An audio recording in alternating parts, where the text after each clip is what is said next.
Bueno, así, sin pausa, sin recreo, sin nada. Muy bien. Levanten sus dos manos al cielo conmigo, por favor. Bien alto, bien, lo más que pueda. Y así en una acción bien pentecostal haga esto. No. Póngase de pie, por favor. Dese vuelta hacia su derecha. Dé vuelta a su derecha. Hágale masaje al que está ahí, un poquito de masaje. Golpéelo si le tiene un poco de bronca. Así, ta, ta, ta, ta, ta, ta. Dese vuelta para el otro lado ahora. Masaje al que sigue. Bien. Ahora de vuelta, levante sus dos manos y haga de vuelta. Mírelo al de al lado y dígale, estoy listo. Vamos. Puede sentarse. Bueno.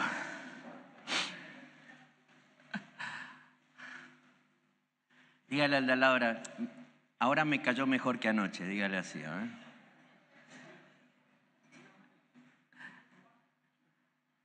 ¿En serio te caí tan mal? ¿No? Quiero compartir con ustedes esta mañana sobre comunidad segura, pero también queremos contarles un poquito lo que estamos haciendo con mi esposa en este tiempo. Después de 37 años de servir como un ministro ordenado de la Iglesia Cuadrangular, sigo siendo un pastor, no sé si tan ordenado, pero por lo menos pastor de la Iglesia Cuadrangular. Pero en este tiempo, con mi esposa Mónica, estamos liderando un ministerio que se llama Conexión Pastoral. Diga Conexión Pastoral. Y es un ministerio que se dedica a desarrollar salud vivencial en los pastores y en los que lideran la iglesia para que cumplan con la misión de Dios. Literalmente es un ministerio que se dedica a acompañar, a contener, a compartir con los pastores y el equipo de líderes, aquellos que, como a mí me gusta decir,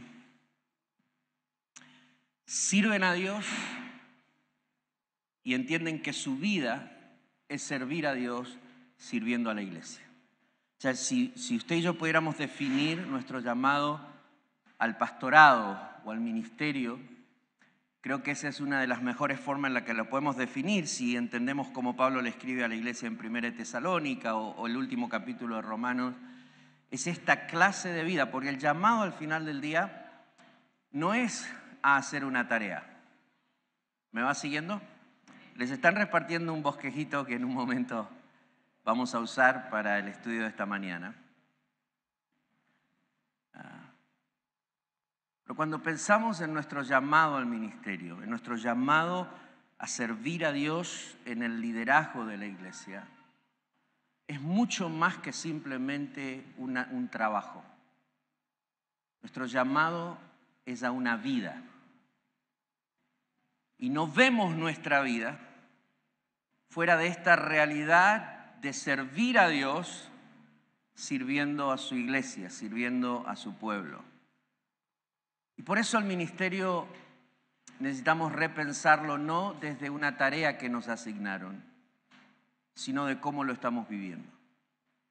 Diga conmigo,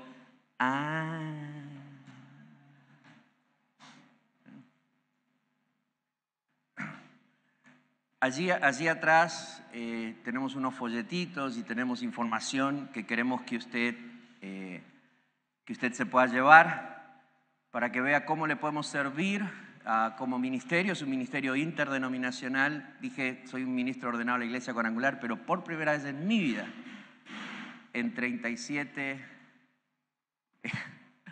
los muchachos me están preparando un pizarrón que les pedí, así que andan ahí ataladrando todos, pobrecitos.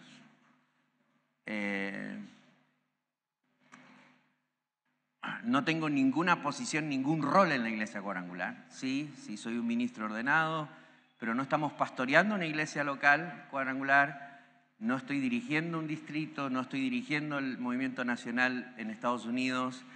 Simplemente entendimos con Mónica que en este tiempo Dios nos pidió invertir nuestro tiempo y nuestra vida en los pastores y en los que lideran la iglesia. Un aplauso para el equipo eficiente acá que tenemos.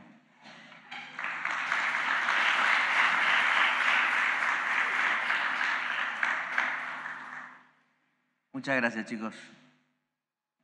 No, hermano, acá usted solo suspira y las cosas suceden, ¿sí? Y a través de este ministerio estamos a través de toda Latinoamérica y particularmente entre Latinoamérica, bueno, en las Américas y en Europa, sirviendo a comunidades de pastores.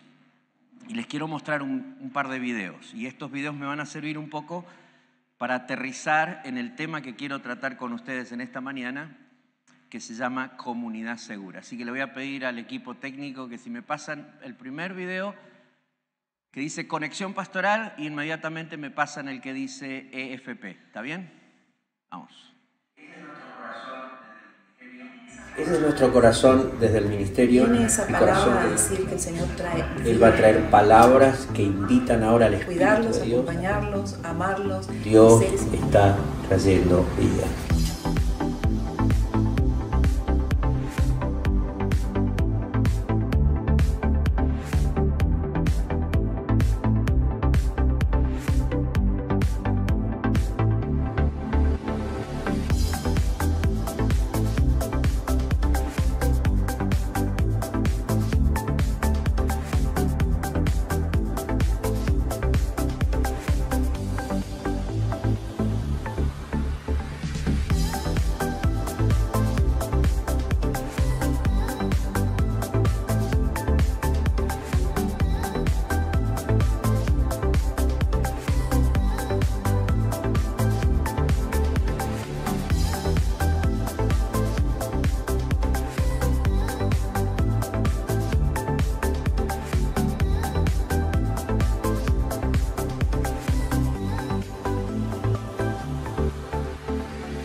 La Escuela de Formación Pastoral es una invitación para aprender a vivir en el ministerio, repensar los paradigmas que adoptaste a lo largo del tiempo y construir relaciones genuinas de amistad en el ministerio. A través de un programa en línea compuesto por 7 módulos de 7 semanas de duración cada uno, junto con una masterclass, entrenamos pastores y líderes saludables que cumplen la misión de Dios. En cada módulo encontrarás videos, material bibliográfico, una sesión de mentoría 1 a 1, 2 sesiones grupales y espacios de autoevaluación y retroalimentación con los facilitadores. Además, te daremos herramientas prácticas para asegurarnos que la información que recibas no quede solo en conocimiento, sino que se transforme en decisiones saludables. Creemos que se puede vivir en el ministerio y experimentar plenitud en cada área de nuestra vida. Cada 2 meses comienzan cohortes nuevos. Elige por qué módulo quieres empezar e inscríbete. Conoce el calendario académico en escuelapastoral.com e inicia hoy tu proceso de transformación vivencial. Conexión Pastoral, edificando, entrenando y equipando.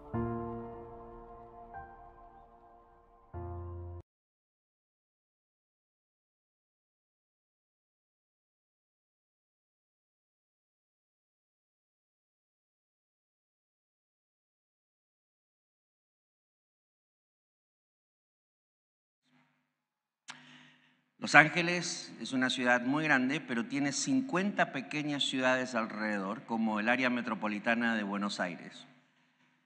Y en ese espacio en particular teníamos 22 iglesias hispanas. Así que el supervisor general me habla, me llama y me dice, vamos a formar un distrito latino. Honestamente, y ustedes, la mayoría o muchos de ustedes me conocen, saben que soy hijo de pastor, ¿sí? Pero también, quizás muchos lo que no saben es que soy nieto de pastor. Que mi abuelo, por parte de mi mamá, el Tano Failia, Vito Failia, un inmigrante italiano que llegó a principios del siglo pasado de Sicilia, Italia, a Buenos Aires, él falleció. Mi abuela y mi mamá estaba internada en el hospital a los 4 años con una enfermedad en la piel que no podía exponerse al sol. y era una enfermedad que probablemente podía llegar a la muerte. En ese tiempo, en los años 50, Tommy Hitz hizo la campaña en Huracán. Y en la campaña en el estadio de Huracán, Tommy Hitz tuvo más de 30 días, tuvo un encuentro con Perón y oró por Perón y se sanó de la piel. Y para Argentina y los evangélicos en Argentina puede ser fantástico. Para mí la historia más importante de esa campaña es que cuando mi abuelo se enteró de lo que estaba pasando, fue a buscar a mi mamá al hospital, la llevó a la campaña de Tommy Hitz. Dios hizo un milagro, sanó su piel. Mi abuelo, un tano bien duro, aceptó al Señor y se transformó en un pastor de una iglesia ítalo-argentina en Buenos Aires.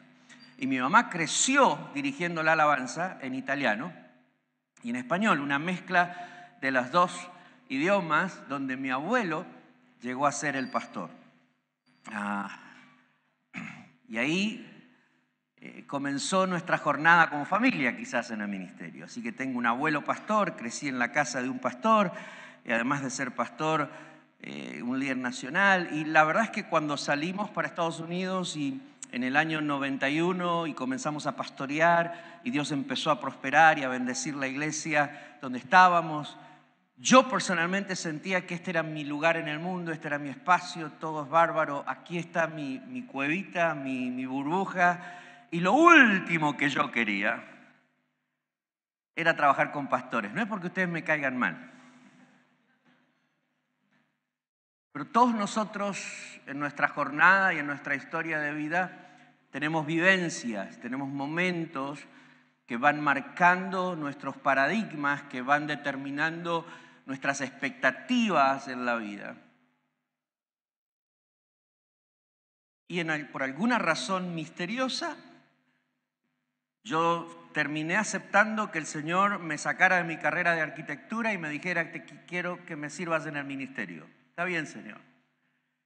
Que me sacaras de Buenos Aires o de Argentina y me llevaras a Estados Unidos. Está bien, Señor, lo acepto. Yo siempre digo en Estados Unidos que yo soy un exiliado religioso en Estados Unidos.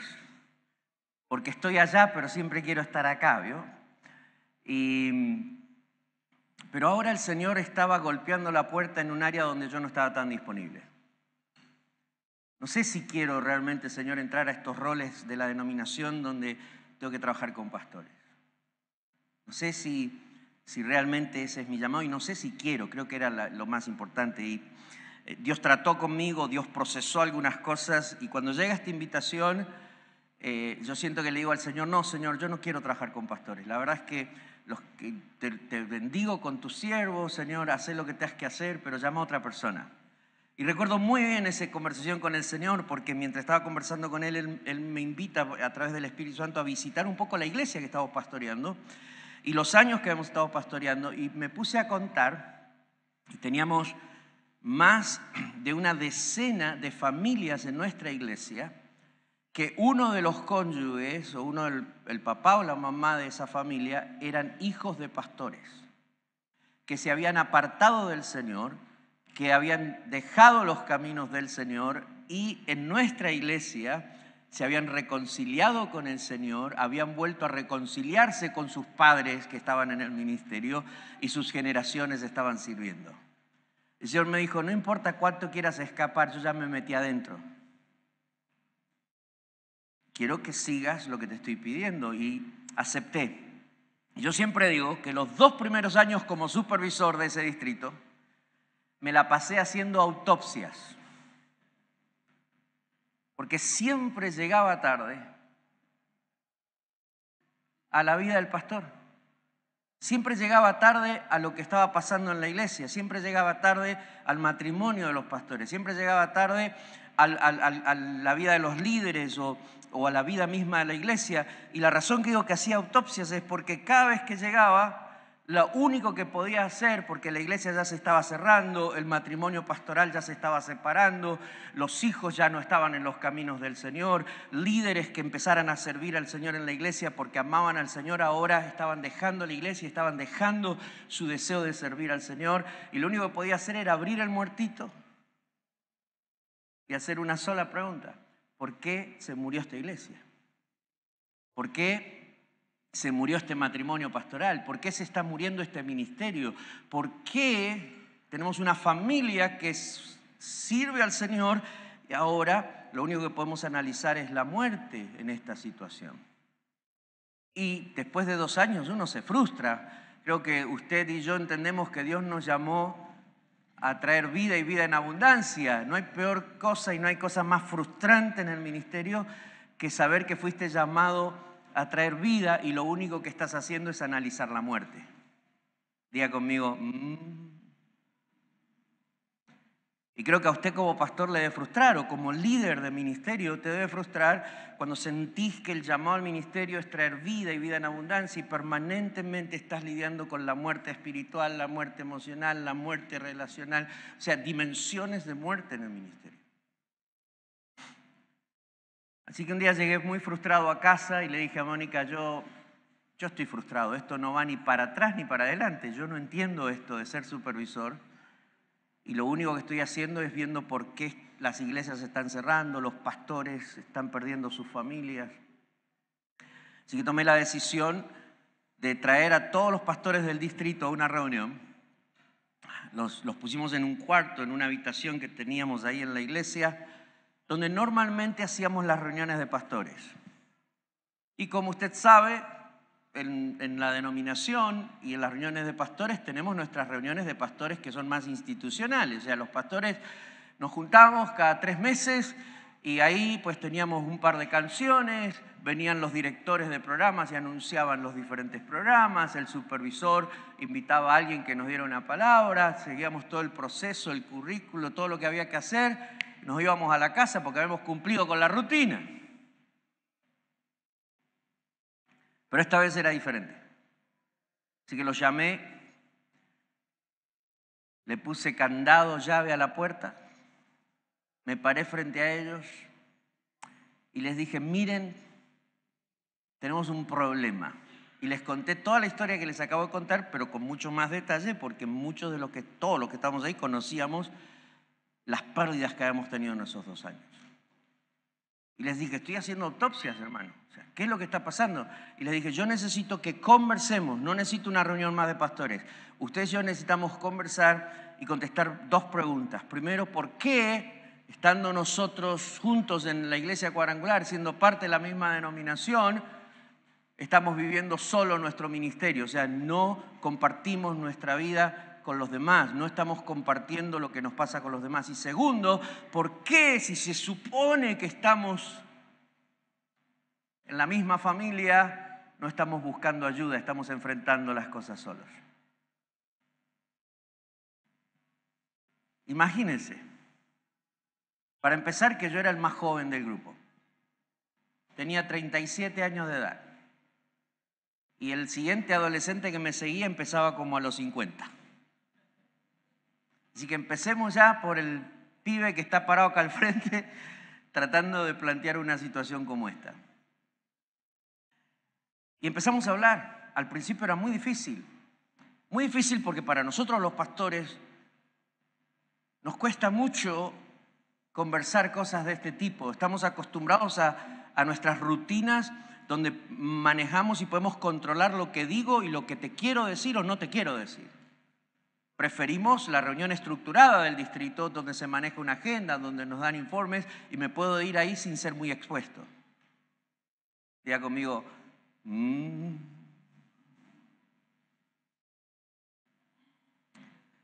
Y ese día fue una reunión muy larga, varias horas, pero salimos de allí y aprendimos por lo menos 3 cosas. Número 1. Contestando estas preguntas, nos dimos cuenta que estábamos viviendo solos, aunque estábamos acompañados. Que estábamos enfrentando las cosas que nos pasaban solos, aunque se suponía que éramos parte de la misma denominación. Porque no teníamos entre nosotros como pastores un sentido de comunidad. Diga comunidad.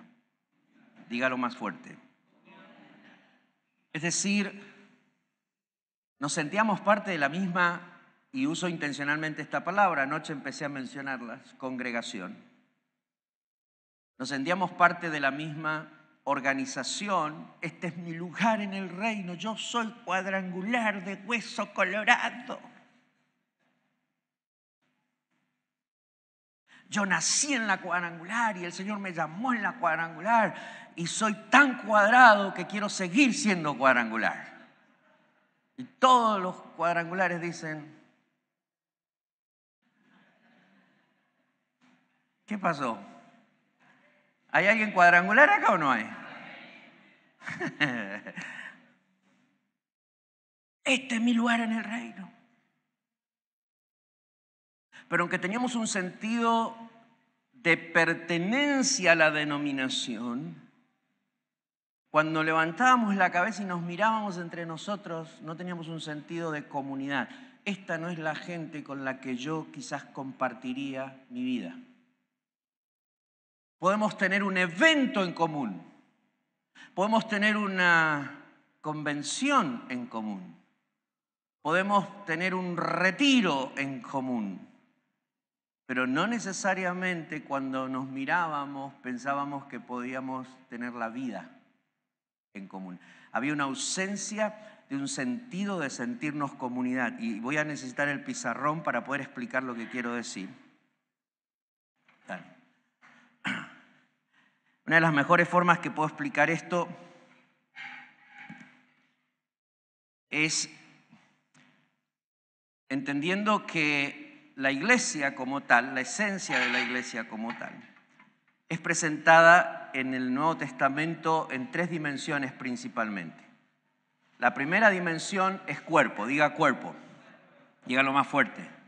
O sea, cuando usted va al Nuevo Testamento, va a encontrar que la iglesia es presentada como cuerpo, el cuerpo de Cristo y somos un cuerpo en Cristo. ¿Está de acuerdo conmigo? Esta es la dimensión espiritual de la iglesia. Es decir, esta es la dimensión de la iglesia en la que usted y yo somos bautizados por el Espíritu y somos injertados en el cuerpo de Cristo, y a partir de ese momento es en esta dimensión espiritual en la que encontramos nuestra identidad ministerial, entendemos que Dios nos puso donde Él quiso en el cuerpo de Cristo, y en esa dimensión espiritual encontramos las manifestaciones del Espíritu y es nuestra teología de la iglesia. Ahí es donde nos gusta predicar, donde nos gusta crear programas donde le enseñamos cómo usar las manifestaciones del Espíritu, cómo entender cuál de los 5 ministerios es tu ministerio, etc. Esta es la dimensión espiritual de la iglesia. Pero también el Nuevo Testamento nos presenta a la iglesia como comunidad. Diga comunidad. Dígalo más fuerte. Y esta dimensión en el Nuevo Testamento es la dimensión social, relacional de la iglesia. Vamos al Nuevo Testamento y no solo encontramos una iglesia que tiene una dimensión espiritual que es cuerpo, pero tiene también una dimensión social que es comunidad. Es decir, Dios me llama a su cuerpo en la dimensión espiritual y es donde el mundo espiritual nos ve como el cuerpo de Cristo. Cristo decidió estar presente en este mundo y en esta sociedad y hacer su obra redentora hasta el final de los tiempos a través del cuerpo de Cristo que es la iglesia. Pero también entendemos que esa dimensión me lleva a mí ahora, recordame tu nombre, pastor. Bernardo. A decir, wow. Esto de hablar del cuerpo y decir, vos sos pastor y yo soy profeta. Pero cuando veo la realidad y miro a Bernardo digo, si nos quedáramos en el mundo espiritual sería bárbaro, pero ahora tengo que convivir con este sujeto. Tengo que compartirla, tengo que estar relacionándome con él. Y vaya si tiene un carácter bastante bravito Bernardo. Y el que lo conoce dice... Sí, ahí está. Él tiene su forma de pensar. Aprendió las cosas de una forma diferente a la mía. Pero cuando vamos a vivir todos los días, resulta que esta dimensión de la iglesia me dice a mí, toda tu dimensión espiritual y toda tu identidad ministerial y el Espíritu en vos manifestándose, tenés que avanzar ahora a esta dimensión de entender que vas a vivir con Él y vas a compartir esta jornada con Él. Y la tercera dimensión que el Nuevo Testamento presenta es lo que llamamos la dimensión de congregación. Diga congregación. Esta dimensión es más, quizás, por decirlo de alguna forma, la parte más organizacional de la iglesia, ¿sí? La parte más del momento, del evento, para que usted piense de dónde sacó la teología el pastorcito que está hablando ahora. Le voy a dar un ejemplo. 1 Corintios 12, 1 Corintios 13 y 1 Corintios 14. 1 Corintios 12, somos cuerpo. Y a todos nos encanta hablar de esto. Pero cuando avanzamos a 1 Corintios 13 somos comunidad. ¿Cómo se entiende que voy a vivir esta dimensión de cuerpo si no me levanto todos los días y digo, cuando miro a Bernardo, el amor todo lo puede, todo lo espera, todo lo soporta, todo lo cree? El amor no hace nada indebido. Eso, Pablo no estaba pensando, el Espíritu Santo no estaba pensando en tu relación matrimonial. Hello. Estaba pensando en la iglesia. En esta idea de que el cuerpo de Cristo entra a una dimensión de relación donde somos invitados a vivir juntos y necesitamos esa dimensión de consideración el uno al otro. Y 1 Corintios 14 es congregación, porque Pablo aterriza diciendo, y cuando ustedes estén en sus reuniones, este es el orden que deben seguir, esta es la forma en que deben hacerlo para que entonces lo que hacen edifique unos a otros. Ahora, ¿cuál ha sido nuestro gran problema como iglesia? Que nosotros como iglesia, desde nuestra forma en que operamos y nos relacionamos, tenemos la tendencia a predicar desde aquí, teologizar de acá y saltar directamente a la dimensión de congregación. Nuestro gran problema es que nosotros queremos decir, yo soy pastor, vos sos profeta, el otro es apóstol, el otro es evangelista y el otro quién sabe lo que será, pero al final del día vos tenés el don de sanidad y las manifestaciones de interpretación de lenguas, pero nosotros tenemos la tendencia a predicar de esta dimensión y querer vivirla directamente en la congregación. ¿Y sabe lo que pasa cuando entramos a la dimensión de la congregación? Que es la dimensión del evento y no asumimos la responsabilidad de comunidad. Que entonces nuestras congregaciones, porque hasta le llamamos congregaciones, se parecen más a la iglesia de Corinto, como que predicaba anoche, que a la iglesia de Jerusalén. La verdad es que para ser congregación yo no te necesito amar, hermano. Para tomar mi identidad ministerial y las manifestaciones del Espíritu y vivirlas en la dimensión de congregación, que me toma 4 horas, 3 horas, 5 horas en la semana, no necesito ni siquiera tenerte paciencia. No necesito tener una responsabilidad con tu vida. Solo necesito entender qué es lo que Dios me dio y tratar de usarlo acá. Y se transforma más en un ejercicio profesional de mi identidad y de mis capacidades, las capacidades espirituales que el Espíritu me dio, que el ejercicio real de amor y de compromiso con la vida del otro. Para ser congregación no tengo que tener compromiso con nadie. Solo con mi propia agenda y con las cosas que quiero hacer acá, porque aquí es el lugar donde tengo la oportunidad de practicar lo que yo creo que Dios me dio. Pero para ser comunidad no puedo ser comunidad si no hago un compromiso con tu vida y con tu bienestar. No puedo ser comunidad con Ovidio si no asumo una responsabilidad de tenerle paciencia. Sonreí, hermano, porque si no... No puedo ser comunidad si no estoy disponible para compartir la vida con él. Sí puedo ser congregación. Porque ya aprendí cómo navegar 2 días y medio con Ovidio y después me voy, que se las arregle. Ya entendí cómo funcionar por 2 horas en un evento, pero eso no me da un compromiso con él. Y muchos de nuestros... de nuestros miembros y de nuestros líderes y nosotros mismos como pastores nos encontramos en esta dimensión de congregación en la que terminamos quemándonos, desgastándonos, porque queremos ser el cuerpo de Cristo en la congregación sin ser primero comunidad, sin estar disponibles para decir la iglesia del Señor me lleva a mí a compartir la vida con el otro, no solo los eventos y los programas de la iglesia. Nuestra mejor expresión como iglesia en esta dimensión es cuando estamos disponibles a ser cuerpo primero en la dimensión de comunidad para poder encontrarnos en nuestras reuniones.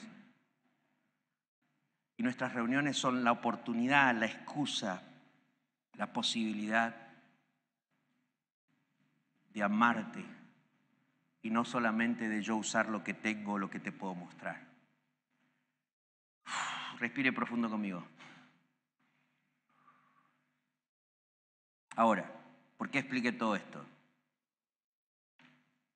Porque aquel momento con los pastores nos dimos cuenta que éramos una perfecta congregación como pastores cuadrangulares en un distrito.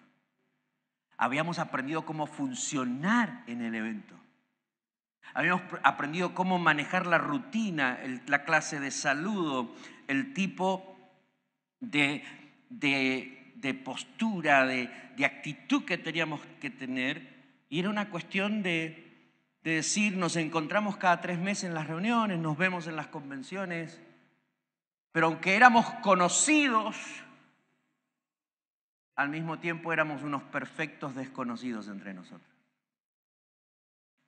Así que lo primero que nos dimos cuenta aquel día conversando es que no nos veíamos y no teníamos entre nosotros un sentido de comunidad. Triste. Pero es más triste lo siguiente que descubrimos.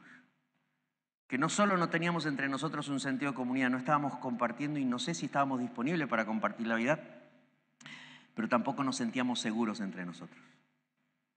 Diga conmigo, ahí ya la cosa se empeoró.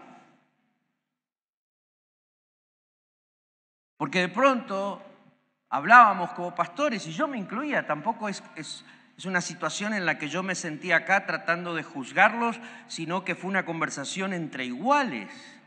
Porque al final del día, si yo era honesto conmigo mismo, yo tampoco estaba compartiendo la vida con ellos y no necesariamente yo estaba compartiendo, quizás yo no había llegado al punto de quiebre, de romperme, pero lo cierto es que también por la forma en que me formaron y por la forma en que me había formateado para vivir mi vida como iglesia, el cuerpo de Cristo en la dimensión de congregación, ni Mónica ni yo tampoco estábamos siendo vulnerables ni compartiendo lo que nos pasaba.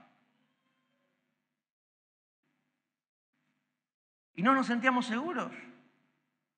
Es decir, todo bien. Decidamos que vamos a empezar a trabajar en qué significa para nosotros ser una comunidad de Jesús como pastores. Pero cuando yo te miro, hermano, no sé si tengo la confianza necesaria para ser vulnerable y abrirte mi corazón y decirte, mirá, voy a ir con Ovidio porque Ovidio me mira así como más serio, más como enojado. Mirá, Ovidio, estoy teniendo algunos pensamientos perturbadores. No, hermano. O mirá, Ovidio, la verdad es que necesito abrir mi corazón, ser vulnerable un momento y contarte que Mónica y yo estamos yendo a la iglesia y nos peleamos por 35 minutos en el auto, pero cuando apagamos el auto, cerramos las puertas y entramos a la iglesia, parece que somos el mejor matrimonio del mundo. Y los pastores dicen,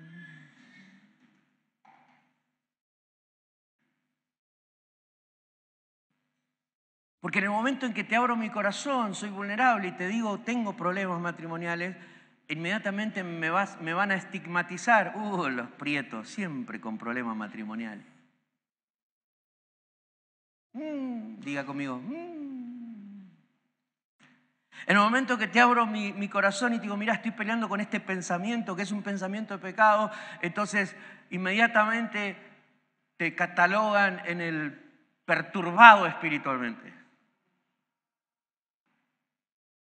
O inmediatamente te quieren sacar los demonios de Jezabel y de Jezabol y de todos los demonios que encuentran ahí que le ponen nombres hoy. Y a veces yo no necesito que vengas y me empieces a sacar todos los demonios. A veces necesito un lugar donde yo poder sacar lo que me está pasando por dentro. Y alguien que me diga, tranquilo, no estás solo, te puedo acompañar, te puedo contener, te entiendo porque yo estoy peleando con las mismas cosas. Diga conmigo,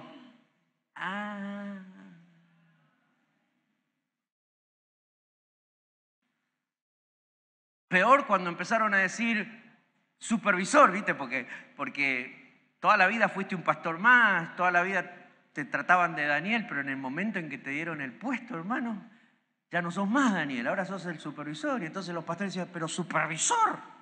Imagínense un pibe de 37 años escuchando a un pastor de 50, 60, 70 años. Y dice, pero supervisor, si yo le llego a contar a usted lo que me pasa, usted me va a quitar de la iglesia.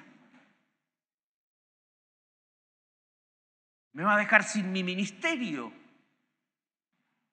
Las cosas que provoca esta dimensión de congregación, querer ser cuerpo en la dimensión de congregación sin entendernos como comunidad, y como no nos entendemos como comunidad, tampoco encontramos que este es mi espacio para ser vulnerable, y mucho menos en la relación institucional. Quizás yo no lo hubiera hecho, quizás yo no lo hubiera removido.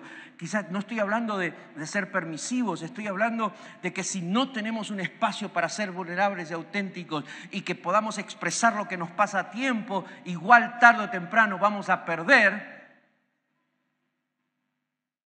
nos vamos a quebrar.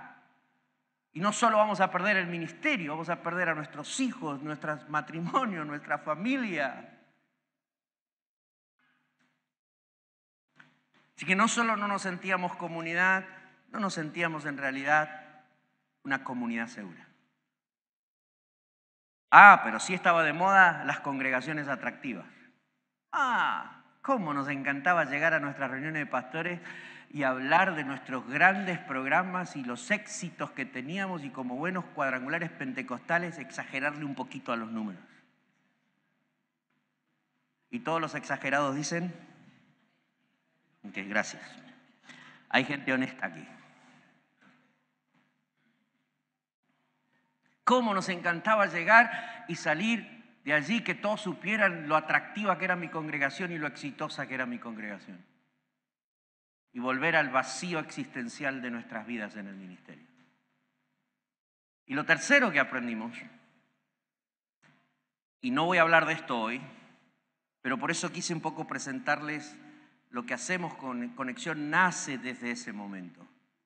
Aunque hoy nos encontramos dedicados, priorizando este ministerio con mi esposa, hace 16 años comenzamos con esta carga con los pastores.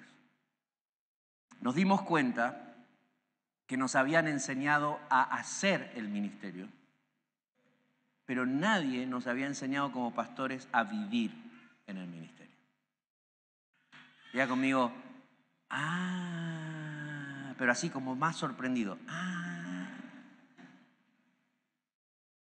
Eso fue para nosotros una revelación, porque parte de nuestro problema es que nos habían enseñado a hacer, así que nos levantábamos y vivíamos la vida para hacer.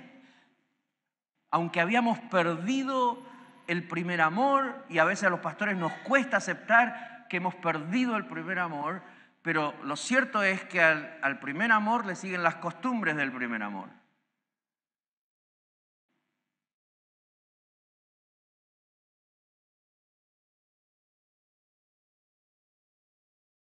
Y nos dábamos cuenta que nos habíamos dedicado a hacer un montón de cosas porque directa o indirectamente ese fue el modelo que recibimos. Aprendimos cómo organizar una reunión, cómo manejar un culto, cómo preparar un mensaje, cómo manejar la directiva de la iglesia, cómo trabajar con los líderes, cómo manejar situación. Aprendimos a hacer la rutina de la iglesia y a tratar de reproducir lo que pensamos que en las iglesias de donde veníamos había funcionado. Pero nos encontrábamos en este momento tan crítico para nosotros, dándonos cuenta que aunque nos habían enseñado a hacer, nadie nos enseñó cómo se vive en el ministerio. ¿Cómo se vive en el ministerio? Como dije al principio, el llamado al ministerio no es un llamado a una tarea, es un llamado a vivir con Jesús. En una clase de vida donde sirviéndolo a Él, servís a su iglesia y a su pueblo. Y no ves, no entendés tu vida de otra manera. Por eso cuando no lo estás haciendo, estás perdido, estás desorientado, porque ese es el llamado que el Señor te hizo, pero no fue una tarea, es un llamado a vivir con Él de tal manera que sirviendo, entendiendo su voz, su dirección, su asignación, te levantás todos los días para servir a su iglesia. Y esa clase de ministerio, sea en el pastorado principal de la iglesia o en el liderazgo de los ministerios de la iglesia, te provoca, te pone en una situación de vida diferente a la vida de un miembro común y corriente. Porque cuando sos un miembro, y todos los principios de vida cristiana son iguales para los pastores que para los miembros de la iglesia. Es decir, si yo pienso en la oración, es lo mismo el principio bíblico de la oración. Pero lo que no es lo mismo, cómo lo practicás. Porque si eras un miembro, no tenías mayor responsabilidad que simplemente disfrutar de la gracia del Señor, ir a tu trabajo, volver, ir al templo y recibir lo que el Señor te daba, participar de vez en cuando en una reunión de hombres, de mujeres, de jóvenes. Pero ahora que estás pastoreando una iglesia, que estás liderando un ministerio, tu vida cambió, la vida de tu familia cambió. Si antes la iglesia tenía 7 noches con reunión, ahora tenés que estar 14 noches a la semana como líder. Tenés más reuniones. Ahora el pastor dice, tenés que estar sí o sí en las reuniones de los líderes. Pero pastor, esa era la noche que yo miraba una película con mis hijos. No sé si miran películas acá. ¿Eso es pecado o está bien todavía? Ok. Enlace nomás, ok.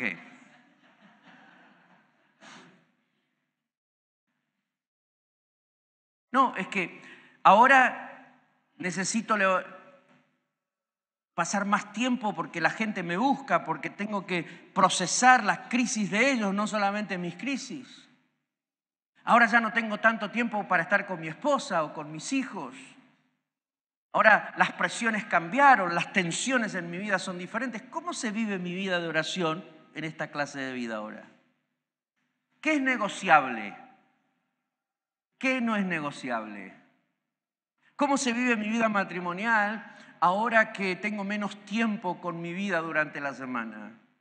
O a medida que vas avanzando en el ministerio y hay nuevas asignaciones del Señor. Cuando pastoreábamos en Downey, allí en el área de Los Ángeles, en la ciudad de Downey, y yo pasé 14 años de mi vida y entendí cómo vivir en el ministerio quizás, y ahí tenía mi rutina, sabía qué horas iba a la oficina a trabajar, cuándo hacía consejería, las reuniones de la iglesia, había una rutina estable y pasaba las 7 noches de la semana en mi casa. Pero cuando fui el líder nacional del movimiento hispano, ahora pasaba 4 noches a la semana fuera de mi casa. ¿Cómo se vive mi relación matrimonial para que sigamos en una relación genuina, honesta, de amor, de comunicación saludable cuando ahora estoy 4 noches afuera? Nadie nos había enseñado cómo vivir. ¿Quién te enseñó a vivir en el ministerio? ¿Quién se tomó el tiempo de llevarte más allá del instituto bíblico y del entrenamiento de liderazgo y decir, mira, me voy a sentar con vos y te voy a mentorear, voy a enseñarte sabiduría en cómo se vive? Y nos dimos cuenta en aquella oportunidad que nadie nos había enseñado a vivir. Estábamos, como diríamos, bueno, yo salí hace 40 años, no sé si todavía siguen usando esos dichos. A veces yo vengo a Argentina y digo dichos y me dicen, no, eso ya está viejo, hermano, ¿qué anda diciendo eso? Andábamos a los ponchazos. ¿Todavía se usa eso acá? ¿Todavía usamos poncho? Andábamos a los ponchazos. Y parecía que mientras más sufríamos y mientras peor nos iba, más gloria en el ministerio, hermano. Mientras más destruidos nos veíamos, más exaltado era el ministerio. Y las historias que nos contábamos, hermano.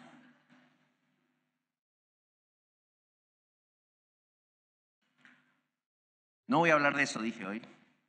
Pero cuando ustedes vieron la segunda parte que se llama Escuela de Formación Pastoral, que para mí no es una escuela y todavía estoy tratando de buscarle un nombre nuevo, para nosotros más que una escuela, porque no es un instituto bíblico, no es un seminario, es más un proceso de mentoría a través de 8 áreas donde los pastores necesitamos revisitar nuestros paradigmas de cómo vivimos en el ministerio.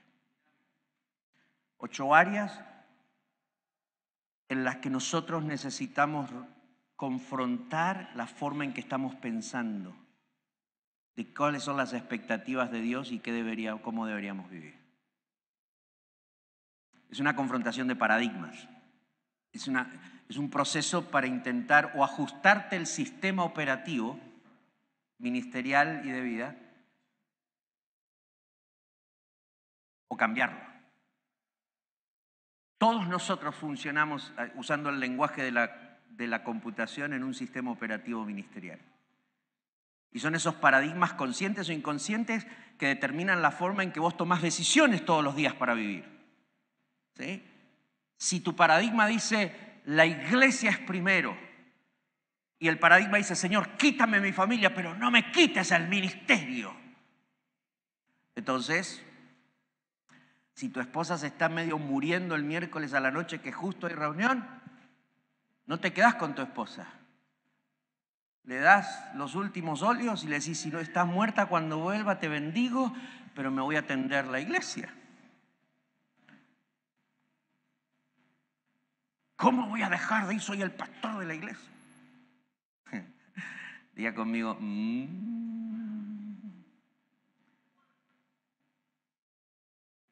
Y uno de los paradigmas que nos sembraron en el ministerio es los pastores no podemos tener amigos. El ministerio, acostúmbrate, mijito, porque es solo. El ministerio se vive solo, los pastores no tenemos amigos. ¿Quién nos podrá entender? Ay, pobrecito de nosotros.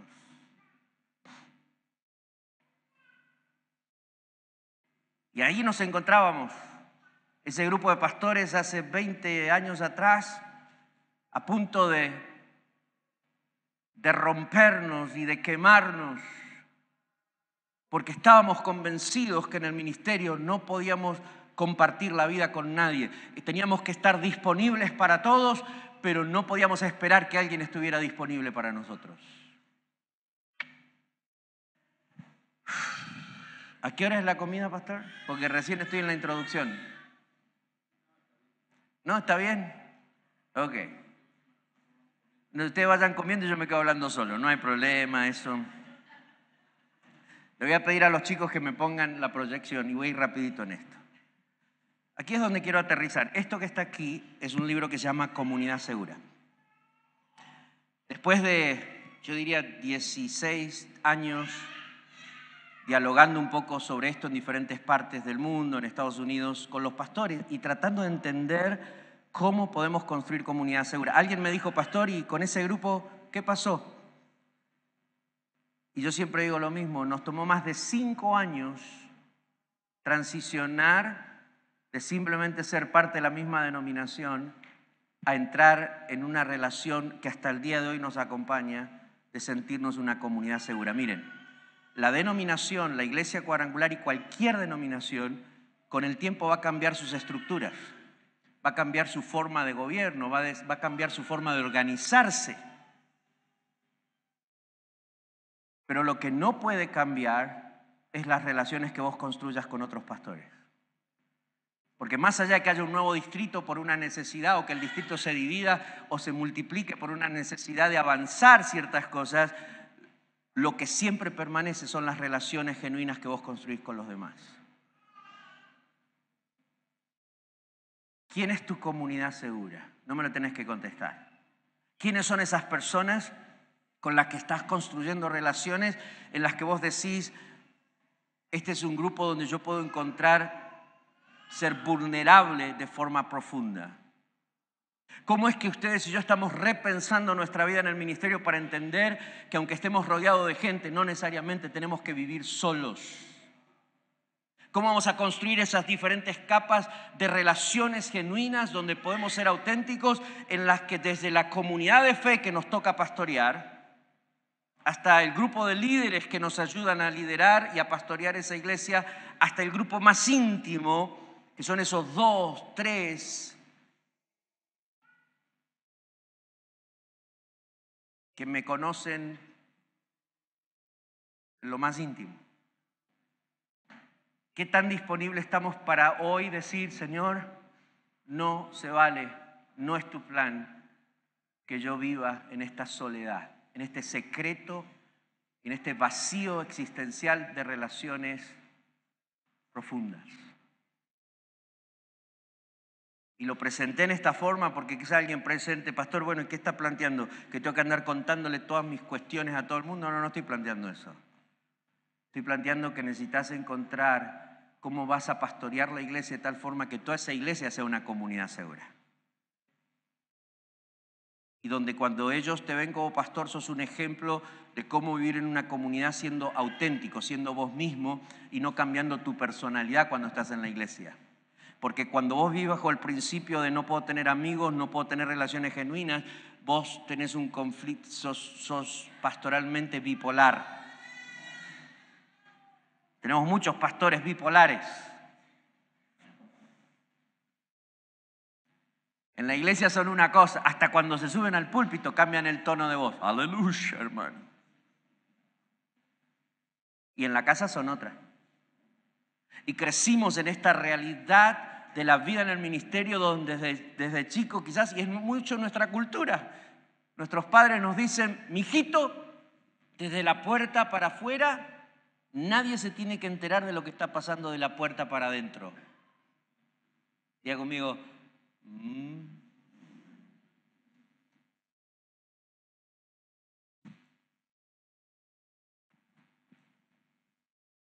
Diga conmigo, ¿y ahora? ¿Quién podrá ayudarnos?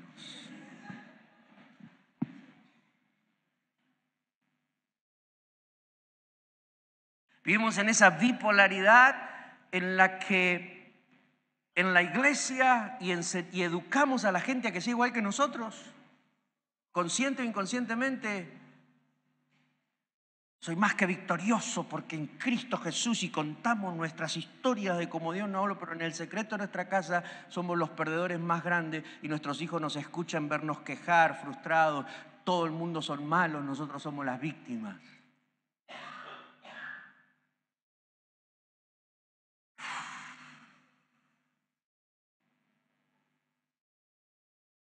Si en algo puede servir lo que estoy tratando de hablar con ustedes, espero que el Señor por lo menos te inquiete y te diga, querido, querida, no te llamé al ministerio para que seas la persona más solitaria del mundo. Con el llamado al ministerio tengo gente cerca tuyo que te ama de verdad, que quieren estar cerca tuyo de verdad. Entonces tenemos estas capas. Construye una comunidad segura en su iglesia. Enséñeles a ser auténticos. Enséñeles a encontrar espacio de vulnerabilidad. Como pastor, encuentre cómo va a ser vulnerable con el grupo de líderes. Y enséñeles cómo usted está lidiando con situaciones, con cosas y cómo está aprendiendo en medio de eso a encontrar las respuestas de Dios. Porque esta situación de que en el ministerio nosotros somos solos y que lo tenemos que hacer solos, pero siempre disponibles para los demás, nos hace también pensar que nosotros somos superhéroes. Y la verdad es que no somos ni Superman ni la Mujer Maravilla. Lo máximo que podemos aspirar es a ser el Chapulín Colorado para los demás. Y todos los chapulines colorados dicen, ahí hay honestidad. Pero cuando te querés presentar como la Mujer Maravilla, como Superman, es ridículo. Pero a veces, pero el Chapulín Colorado es el tipo común y corriente que no tiene nada en particular ni sobrenatural, pero está ahí. Cuando la gente te descubre como el Chapulín Colorado, le gusta más.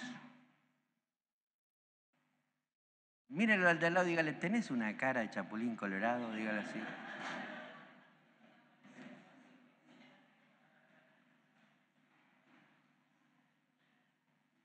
¿Cómo vamos a ser vulnerables y enseñarle a nuestros líderes cómo estamos procesando?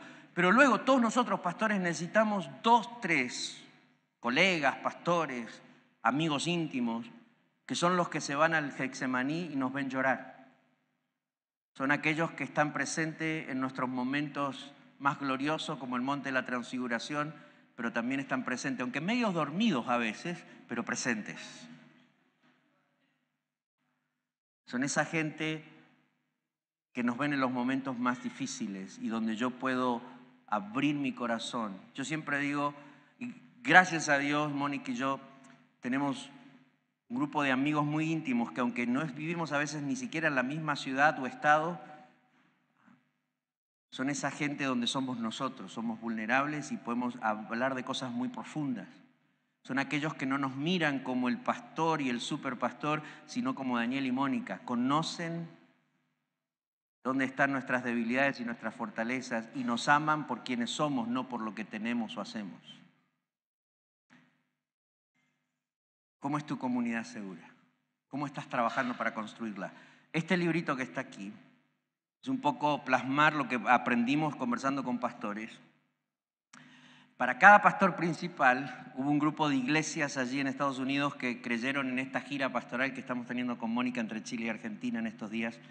Y en cada lugar donde estamos, alguien invirtió para poder imprimir con Editorial Peniel un libro para cada pastor principal. Así que si usted es un pastor, y si no está en este momento pastoreando, pero voy a extenderlo a que si usted es un pastor de la iglesia cuadrangular, ¿sí? O es un pastor, pase por la mesa allá atrás y le vamos a pedir que nos deje su información, sus datos, porque nos gusta darle seguimiento, invitarlo a estos diálogos que tenemos con pastores de Latinoamérica. Nos juntamos en noches de mentoría. La Escuela de Formación Pastoral es una invitación para aprender a vivir en el ministerio, repensar los paradigmas que adoptaste a lo largo del tiempo y construir relaciones genuinas de amistad en el ministerio. La Escuela de Formación Pastoral es una invitación para... En el libro hablamos de ser comunidad. Y cuando yo hablo de comunidad, no hablo de la idea cultural de comunidad, sino de la idea bíblica de comunidad. Coinonía. Entonces, toda la primera parte son varios capítulos de entender la coinonía, cómo somos una comunidad de Jesús.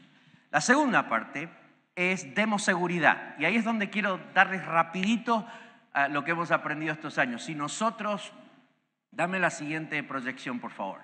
Si nosotros, y a este punto de estar conversando, usted dice, me voy de acá, yo necesito repensar esto. ¿Cómo voy a trabajar en una comunidad segura? Quiero darle un par de definiciones. El pastor, el líder, que sabe vivir en el ministerio o en el liderazgo, es intencional en cultivar una comunidad segura entre colegas que lo contienen en lo personal, familiar y ministerial. Este es el paradigma que usamos en el módulo de comunidad segura o en la masterclass. Es decir, este es un paradigma de vida. Si usted dice, voy a aprender a vivir en el ministerio, eso dice que usted entiende que una comunidad segura, el vivir acompañado de forma genuina y real en el ministerio, no sucede por arte de magia, no sucede por una intervención sobrenatural. Sucede porque usted decide intencionalmente empezar a dar los pasos que necesita para cultivar alrededor suyo una comunidad segura. Para empezar a entenderlo, cree y lo entiende y quiere empezar a descubrir quién son esas personas que usted quiere invitarlos y decir, hey, ¿escuchaste lo que dijo el tipo ese que estaba hablando ahí? ¿Qué te parece si empezamos a trabajar entre nosotros esta relación y empezamos a cultivar algún tipo de comunidad entre nosotros? Y empezar a hacer algunos pactos, algunos acuerdos de cómo vamos a construir seguridad. Yo necesito cuando, tanto en el éxito como en el fracaso o en los momentos difíciles, tener nombres que aparecen inmediatamente porque sé que esos son mi comunidad segura. Pero para eso hay que ser intencional. Dame la siguiente proyección. Comunidad segura. Y esta es una definición rápida para que usted quizás lo piense un momentito. Cuando decimos comunidad segura en el ministerio, en el liderazgo, ¿a qué nos referimos? Comunidad segura se da en ese grupo de personas que pueden convivir y trabajar juntos con una sensación de total confianza y sintiéndose a salvo de que no serán lastimados intencionalmente. Otra vez, es una definición intencional. Si usted dice voy a construir comunidad segura, lo primero que tiene que abandonar es la idea de que en la gente con la que va a empezar a construir relaciones genuinas no lo van a lastimar, siempre lo van a lastimar. Mientras hay dos personas, seres humanos, aunque estén súper, hiper, recontra convertidos y santificados y se sientan la cuarta Trinidad, cuando hay dos personas juntas, existe el 99.99999999% que se lastimen. Que haya un gesto, que haya una acción, que haya una actitud, que haya una palabra que ofendió, que lastimó, que agredió. Comunidad segura no representa que no voy a ser lastimado, porque muchos nos alejamos porque decimos, me lastimaron una vez. Me abrí y me fallaron. Comunidad segura significa que hay un acuerdo entre nosotros en que vamos a convivir y trabajar juntos, construyendo esta clase de confianza que aunque sé que quizás en algún momento yo te puedo ofender o vos me puedes ofender o te puedo lastimar o vos me puedes lastimar, sé que no lo vas a hacer intencionalmente. Y eso cambia las reglas del juego. Porque cuando yo pienso que lo que estás haciendo es intencional, entonces te transformás en mi enemigo. Pero cuando sé y estoy convencido que si hay algo que hagas que me va a agredir, no lo haces intencionalmente, eso me permite acercarme y hablar y procesar lo que está pasando. Pasame la siguiente proyección. Bueno, eso, cruzarlo todo. La primera parte, seamos comunidad del libro, es el acróstico CRECE, que son las 5 dimensiones de koinonía. El libro está hecho para dialogar en grupo y justamente para empezar a cultivar esta relación de comunidad segura. Pero la segunda parte, ponémelo todo junto, porque quiero acelerar lo que voy a explicar. Ponémelos todos juntos. Este gráfico representa cómo podemos empezar a construir seguridad en nuestras relaciones como pastores, con colegas, en nuestras comunidades de fe, con los líderes o en una comunidad segura íntima para nosotros. Poneme la proyección si pueden, chicos.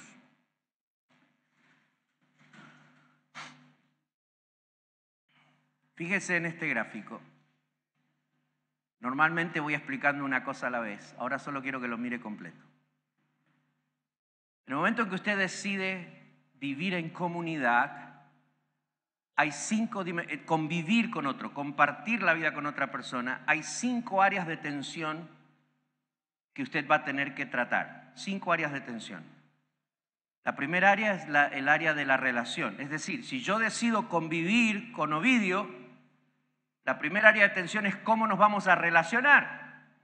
Eso pasa no solo en la iglesia, vamos a mover esto para que puedan todos mirar. Eso no pasa solo en la iglesia o en un ministerio o en una organización secular. Cuando decimos que vamos a compartir la vida y el trabajo, la primera dimensión es relación, cómo nos vamos a relacionar, pero también en el matrimonio. ¿Cómo nos vamos a relacionar si vamos a convivir? Segundo, ¿cómo nos vamos a comunicar? ¿Cuál va a ser la clase de comunicación que vamos a manejar? Tercero, evaluación. Algunos me preguntan, ¿por qué pone evaluación? Porque nosotros, los seres humanos, fuimos dotados por Dios con juicio. Y aunque la Biblia dice, juzguemos todas las cosas, no a las personas, lo cierto es que aunque usted vaya madurando y creciendo y reentendiendo cómo va a medir al otro, todos siempre ejercemos un juicio sobre el otro, una evaluación. En el momento en que lo vemos, por ejemplo, desde que llegué anoche, todo el mundo me mira y me dice, pero es igual al pastor Jorge. De hecho, alguien pasó ayer, me saludó y me dijo, qué lindo su nieto. Y yo no tengo nietos. Vemos y evaluamos. Vemos el rostro, vemos la forma en que se viste y entonces nuestros prejuicios ejercen algún tipo de evaluación sobre el otro. Cuando decimos compartir y convivir, hay una dimensión de cómo nos estamos evaluando el uno al otro. Apreciación. Cuando decís compartir la vida con otro, tenemos que decidir qué clase de nivel de apreciación vamos a tener. Y finalmente, habilitación. Si vamos a compartir la vida, cómo en esta relación nos estamos habilitando. empoderando, capacitando para hacer lo que tenemos que hacer y ser quien tenemos que ser. Son 5 áreas de tensión. Depende cómo las manejamos, podemos ser una comunidad tóxica, una comunidad enferma o una comunidad segura. Y aquí están las 5 cosas que hemos aprendido. Hemos aprendido que si vamos a ser una comunidad segura necesitamos menos diplomacia religiosa y más honestidad relacional.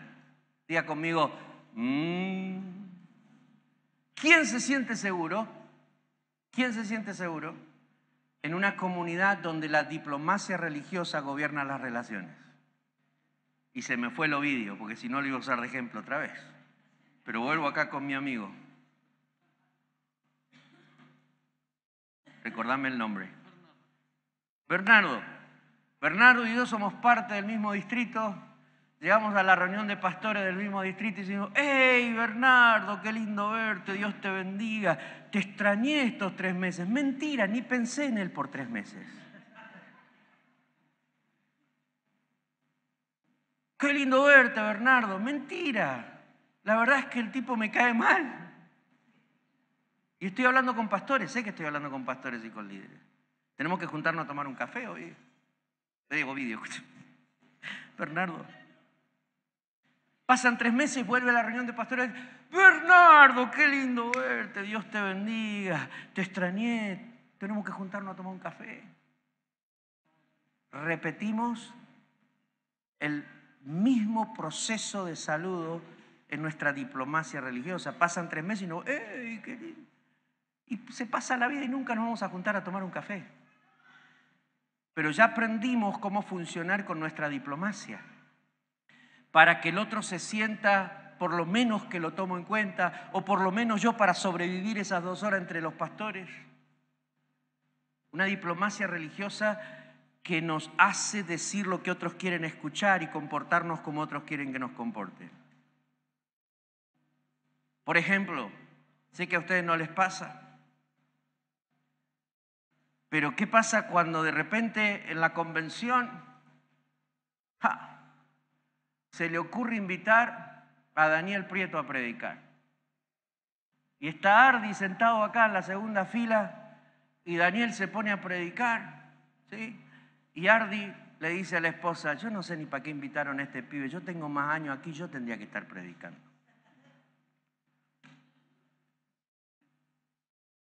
La verdad es que ni siquiera me cae bien lo que está diciendo. Y empieza a confrontar al oído de la esposa todo lo que yo estoy predicando y enseñando.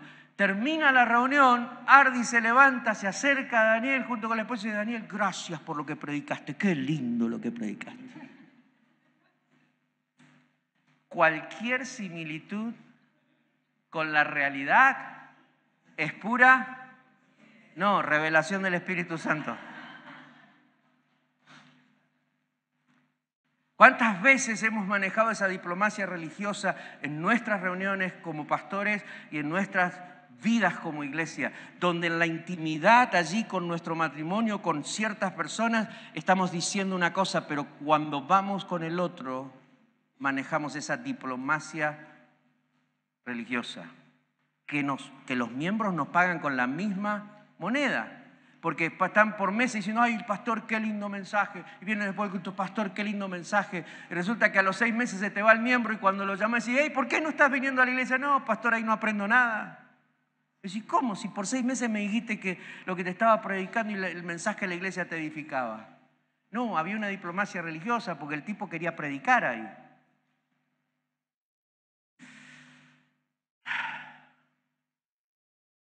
Nadie se siente seguro en una comunidad donde hay diplomacia religiosa, pero todos nos sentimos seguros en una comunidad donde hay honestidad relacional.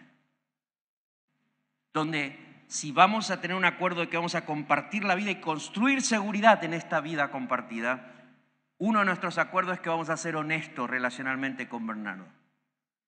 Y si hay algo que voy a hacer, Bernardo, que te llegue a ofender, por favor, no te lo guardes. Juntémonos a tomar un café. Si prediqué algo y se te cruzó en el pensamiento, esto lo dijo por mí, porque Él me conoce y sabe lo que me está pasando, dame la oportunidad de sentarnos y en una relación de respeto y honra y honor, dame el beneficio de la duda y decir, Daniel, cuando dijiste esto, ¿lo dijiste por mí? Y que yo te pueda decir, no fue por vos, y vos creerme. O si fue por vos, yo tener la honestidad y decir, la verdad que tenés razón, se me chispoteó, se me fue la onda, discúlpame. Honestidad relacional, una relación donde se trabaja con la verdad, nos vamos a hablar la verdad. Porque ¿qué nos pasa a nosotros? Que nos guardamos la verdad, lo que nos choca, lo que nos molesta, por meses, por 6 meses, y después ya no aguantamos más y en 6 minutos dijimos lo que no dijimos en 6 meses y ahí se pudrió todo. Porque lastimamos, ofendimos y nos fuimos. Estaba dando esta charla con pastores y líderes y una líder dice, vio pastor, por eso a mí mi pastor no me quiere, porque yo le canto sus verdades. Y dije, no se trata acá de cantarle las verdades a nadie. Aquí se trata de un acuerdo entre nosotros, de que si hay algo que está pasando, vamos a hablar la verdad. No hay permiso para la diplomacia religiosa, para las mentiras piadosas, para las apariencias que no nos sirven. Y vamos a darnos la oportunidad de confrontar lo que hay que confrontar, cosa que no nos gusta hacer mucho porque pensamos en nuestra cultura latinoamericana que confrontar es pelear.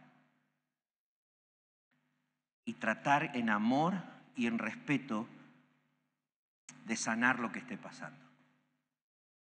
Aprendimos también estos años con los pastores que nadie se siente seguro en un lugar donde hay más monólogo gerencial, ¿sí? Pero todos nos sentimos seguros donde hay menos monólogo gerencial y más diálogo intencional.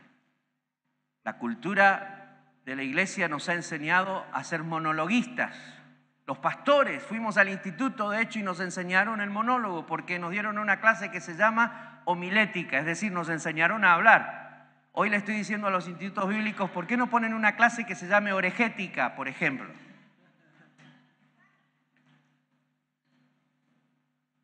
Pastores, vivimos en el monólogo, entre nosotros vivimos el monólogo. Nuestras conversaciones no son diálogos, son monólogos. Yo quiero que Bernardo escuche todo lo que yo quiero decir. Saludamos y no saludamos. En ese saludo le decimos a todos los demás nuestra teología para que sepan lo que sé y lo que quiero que ellos sepan. Nadie se siente seguro en un lugar donde solo uno tiene el derecho y es el ungido para hablar y todos los demás tenemos solo el privilegio de escucharlo porque es el ungido, la ungida de Jehová. Pero todos nos sentimos seguros en una comunidad donde lo que predomina es el diálogo, es decir, cómo podemos entrar en conversaciones auténticas y genuinas en las que aprendemos que Dios no habla a través de una persona. Dios habla con todo su pueblo. Quizás, claro, como pastor tengo una responsabilidad, de entender a Dios y de escuchar a Dios desde el lugar donde Él me ha puesto a servirle. Pero como pastor no puedo asumir que solo Dios está hablando conmigo en la iglesia. Dios está hablando con todos los que sirven en la iglesia y con todos los que le siguen genuinamente. A veces nuestras visiones son un monólogo que esclavizan a la gente que pastoreamos. Porque es la visión que Dios le dio al pastor. ¿Y sabe por qué pasa eso? Porque solo asumimos que Dios habló con uno y todos los demás tenemos que seguir. Pero ¿qué tal cuando podemos sentarnos a dialogar alrededor de la palabra guiados por el Espíritu? Y entender lo que Dios está hablando con aquellos que Dios puso a presidir, pero escuchar cómo Dios está hablando con los demás. Yo me he dado cuenta que es mucho más enriquecedor cuando tenemos una voz comunitaria de Dios, porque ya yo no tengo que convencer a nadie. Ahora no es lo que Dios habló con el pastor, es lo que Dios habló con nosotros como iglesia. Es la voz de Dios para nosotros. Ya no es la voz de Dios para ustedes, pastores, simplemente de forma individual. ¿Qué están conversando? ¿Cómo están dialogando y escuchándose de tal forma que están empezando a construir significados y valores comunes? Todos nos sentimos seguros en una comunidad donde se me valida y se me da valor y se me escucha. Hechos capítulo 15, por ejemplo. Como nosotros vivimos en la dimensión de congregación, los historiadores cristianos dicen que Hechos 15 es el primer concilio de la iglesia.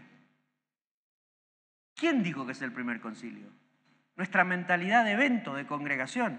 Hechos 15, en realidad, los líderes de la iglesia enfrentan su primer gran dilema y se juntan a conversar. Todo el capítulo es una conversación, donde cada uno cuenta su historia, lo que vivió, comparten la palabra, se callan, hablan, y cuando terminan de conversar, llegan a esta gran conclusión. ¿Le pareció bien al Espíritu Santo y a nosotros?